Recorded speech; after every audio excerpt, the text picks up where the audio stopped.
Ya, pemirsa, bagaimana kita mempertahankan daya tahan tubuh kita yang merupakan faktor penting untuk menolak berbagai penyakit yang datang. Dr. Tan Shot Yen, seperti biasa, apa yang salah dari paradigma kita kalau bicara soal daya tahan tubuh dan bagaimana kita menghindari berbagai penyakit?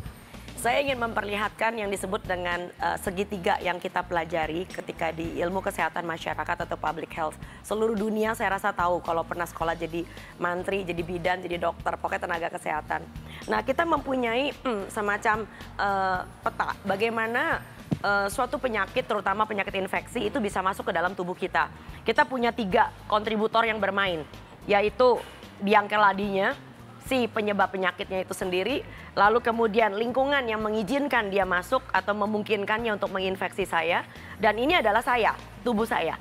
Ya, dari kemarin, dari minggu lalu bahkan atau ancang-ancang untuk menjaga kita dari demam berdarah dan segala macam penyakit, banyak orang berisik tentang 2 kaki di bawah ini. Maksudnya yang mana si virusnya betul. Dan si lingkungan. Ya, penting banget saya tahu ya, dari membersihkan sarang-sarang nyamuk, lalu kemudian menimbun dan segala macam, menguras.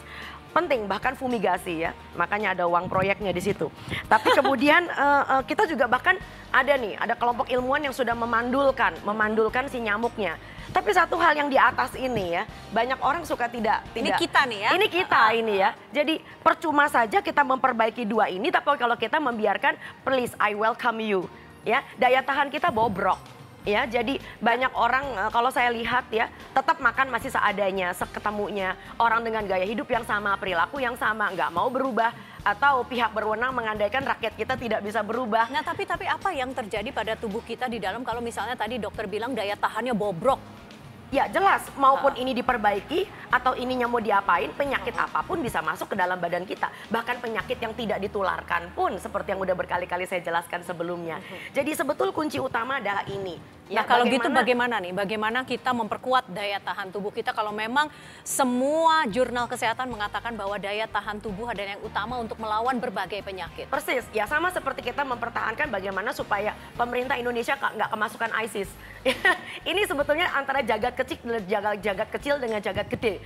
Ya, jagat gede di luar sana adalah bagaimana supaya negara kita punya ketahanan nasional. Jadi omong kosong apabila kita itu terlibat perang dunia dan sebagainya di dalam skop yang lebih besar. Kalau kita sendiri tidak punya kemampuan untuk mempertahankan diri, pendidikan keluarga yang baik. Sekali lagi kita bicara tentang immunity. Nah, immunity atau daya tahan kekebalan tubuh di bidang kesehatan itu banyak sekali dipermainkan oleh banyak orang. Sehingga akhirnya maksudnya dipermainkan, Dok? Ketika banyak sekali isu tentang penyakit demam berdarah, lalu orang sibuk bukan bicara tentang bagaimana kita menimbulkan imunitas dalam diri kita, tapi orang jualan mulai muncul. Coba Anda perhatikan ketika musim demam berdarah mulai masuk, ada yang jualan jambu klutuk, ada yang waduh tiba-tiba. Jambu klutuk kan memang pas musimnya, Dok. Pas lagi musimnya. Nah, ini yang menarik, yang menarik. Kenapa ketika demam berdarah itu nyamuknya sedang berkembang biak dengan virusnya, Tuhan itu menghadirkan makanan-makanan yang sebetulnya menjadi penangkal. Apa artinya? Apa artinya? Artinya adalah ketika musim pancaroba, ketika musim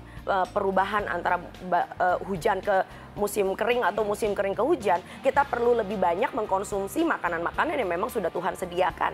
Nah, ini yang menarik, bagaimana manusia itu berupaya macam-macam sampai buang duit habis-habisan. Bahkan tadi saya dengar ada bukan cuma sekedar obat yang baru ditemukan, bukan cuma sekedar ini ada wacana ingin membuat virus, antivirus dan vaksin terhadap berbagai macam virus.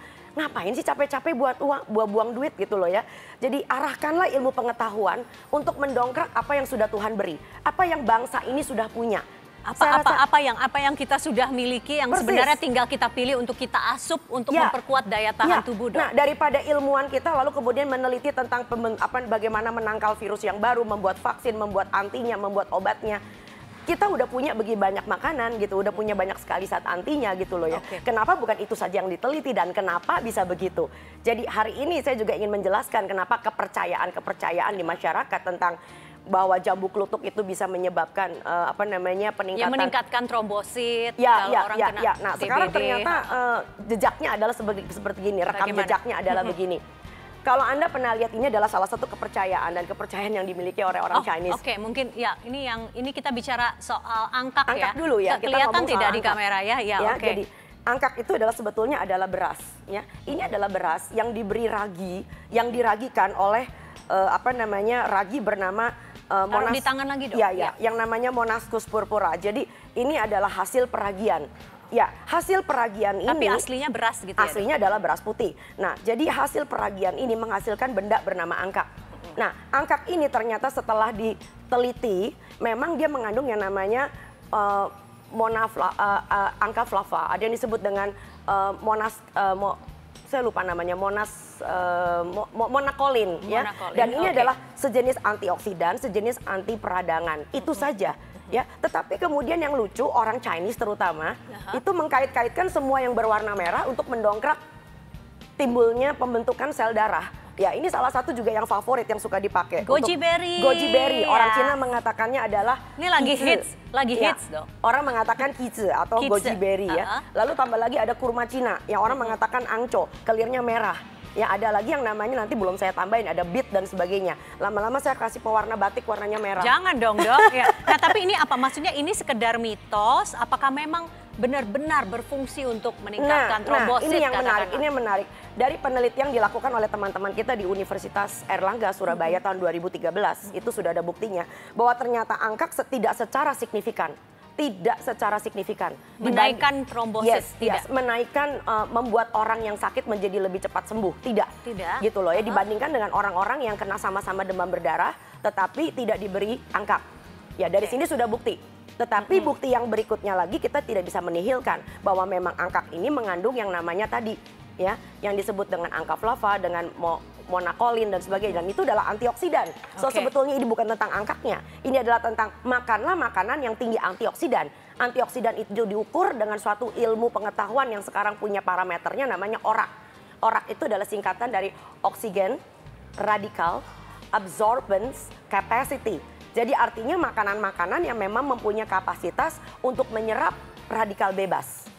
Nah, Dok, seperti apa makanan seperti itu? Nah, lihat warnanya. Lihat warnanya harus bagaimana, Dok? Warnanya harus cerah. Memang bukan karena dari kemasan, tapi karena dari awalnya. Ada yang merah, ada yang ungu, ada yang kuning, tentu saja ada yang hijau. Dok, kita sudah bicara angkak. Tadi kemudian ada goji berry, jambu klutuk termasuk yang sangat favorit. Ya, jambu klutuk itu tinggi vitamin C-nya. Iya, tapi 4 nanti kali dari jeruk. Ya, tunggu dulu dong. Nanti saja setelah jeda yang satu ini ya, Dok. Nanti kita dimarahin lagi karena terlalu singkat. Iya, pemirsa tetaplah bersama kami. Selamat pagi Indonesia, segera kembali.